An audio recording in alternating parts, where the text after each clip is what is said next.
All right, music fans, welcome back. It's Dave, the Real Music Observer, observing real music in real time for real people just like you right there, and me right here.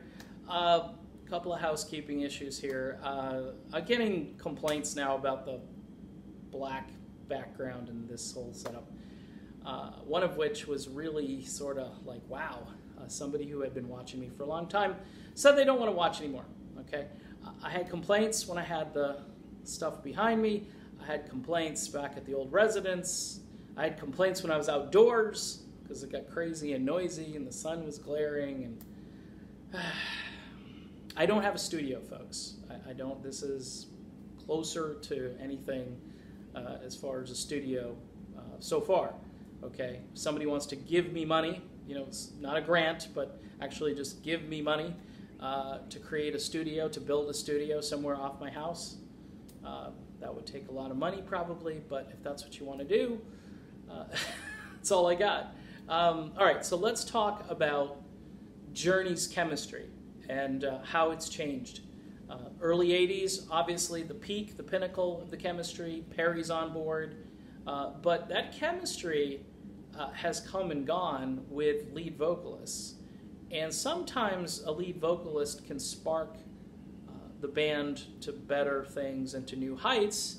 Steve Augeri, we got a rival when Steve came in, and Steve had a great stage presence, a great vocal, and he was different from Perry, but he did inspire people within the group to try to create some great things. Arnel comes in, a Revelation album comes out, and it's a killer. That's a great album, especially compared to, I think, Eclipse, which was a little less inspiring, but had some amazing guitar work all over it. But as far as the chemistry of writing, arranging, producing, sitting down and creating, John Cale alluded in an interview, he alluded to the fact that he would like to now write some new material. And this is about, what, 6 to 8 months after Neil Schon started talking about, hey, it doesn't sound like John wants to do anything. And John said something to the effect that it's too expensive to create new music, and he goes off and creates a solo album. So, look, for a band like Journey, Chicago did their whole last album on the road with help from like a guy who engineers for Don Henley or someone like that. It was not a hard go. They had this mobile studio. They wrote and created pieces of music, and eventually an album came together. And if you go listen to their last album, it's very cohesive, very well put together. By the way, that was before Jason Scheff left the band.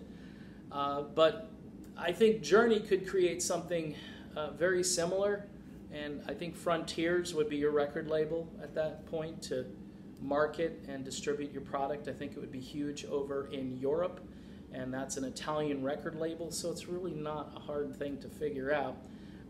Dean Castronovo has a brand new song out with Johnny Gioeli, okay, formerly of Hardline. Actually, both of those guys were in Hardline, and it's a terrific song. It sounds like something out of the Neil Schon guitar playbook as far as the way it's arranged and produced. So there's inspiration out there. I just don't, you've got one guy, and I keep harping on this, maybe you've got another guy. Maybe Arnel is pumped up to be back, although I don't think he's shown up yet for any of the rehearsals.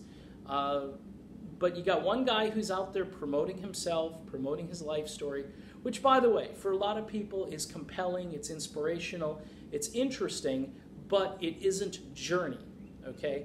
And the more you do that leading up to this tour, which really I've heard also through the grapevine that some of the band members aren't all that happy about being on tour with Def Leppard.